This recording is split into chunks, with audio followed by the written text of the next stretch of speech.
Hello guys, আপনারা কেমন আছেন? আমার ভাগ্নে একটা পাখি এনেছে। আমার ছেলে দেখে তো অনেক খুশি। সে এটা কী করবে সে নিজেই বুঝতে পারছে না। আমি তার দুষ্টুমিগুলো বসে বসে দেখতেছিলাম। আমিও তার সাথে একটু দুষ্টুমি করতেছিলাম। আমার ছেলে আমাকে খাঁচাটা ধরতেই দিচ্ছে না, সে নিজেই ধরবে। সে এত পণ্ডিত। আমাদের বাসায় ফার্স্ট টাইম পাখি আনা হয়েছে, তো আমার ছেলে এক্সাইটেড। সে কি করবে সে নিজেও বুঝতে পারছে না।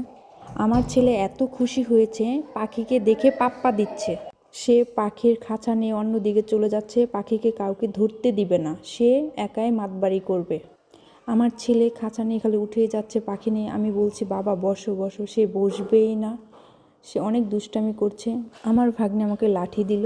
আমি এখন খাঁচার ভিতরে সেটিং করে দেখব, কিন্তু সেটিং করতে পারছে না। আমার ছেলে দুষ্টামি করছে, সেটিং হচ্ছে না। লাঠিটা অনেক মোটা হয়ে গেছে, লাঠিটা খাঁচার ভিতরে সেটিং হচ্ছে না। তাই ভাবলাম কালকে খাঁচা কিনে বড় খাঁচা কিনে নিয়ে আসব। আমার ছেলে আমার কাছ থেকে লাঠি নিয়ে সে দেখছে সে পারে নাকি। সে অনেকক্ষণ ট্রাই করলেও হলো না। তো আজকের ভিডিওটা এ পর্যন্তই।